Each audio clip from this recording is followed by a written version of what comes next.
শুরু হয়ে গেছে বাংলাদেশের সরকার পতনের আন্দোলন।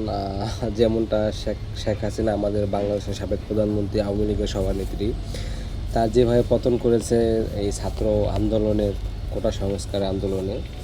সো একই ধারাবাহিকতায় বর্তমানে বাংলাদেশ সরকার প্রধান জনাব তারেক রহমান, তারও পতন ঘটবে অতি শীঘ্রই, সেরকম লক্ষণ দেখা দিচ্ছি। সো আমি মনে করি বর্তমান সরকারের এটা পদক্ষেপ নেওয়া উচিত। অতি শীঘ্রই ছাত্রদের যে আন্দোলন, এটা বিবেচনা করা উচিত।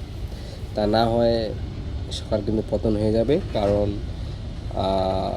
আওয়ামী লীগ সরকার কিন্তু এরকম জিনিসটা ভালোভাবে নেয় মানে হচ্ছে আপনার বেশি গুরুত্ব সহকারে নেয়নি। গুরুত্ব সহকারে না নেওয়ার কারণে তাদের এরকমটা হয়েছে। সো আমি বলবো এখন বর্তমান সরকারে যারা আছেন তারা অবশ্যই ছাত্রদের কী চাওয়া পাওয়া, কী আন্দোলনের তারা কী বলতে চাচ্ছে, সো এটা বুঝে শুনে সেদিকে আগানো এবং এটাকে ভালোভাবে নেওয়া। সো আশা করব অবশ্যই আপনারা গুরুত্ব সহকারে দেখবেন, তা না হয় কিন্তু সরকারের পতন অতি শীঘ্রই হয়ে যাবে। সো যা করেন ভেবেচিন্তা করবেন, ঠিক আছে? সবাই ভালো থাকবেন, আর আমার চ্যানেলটা নতুন, সবাই সাবস্ক্রাইব করে দেবেন। ধন্যবাদ।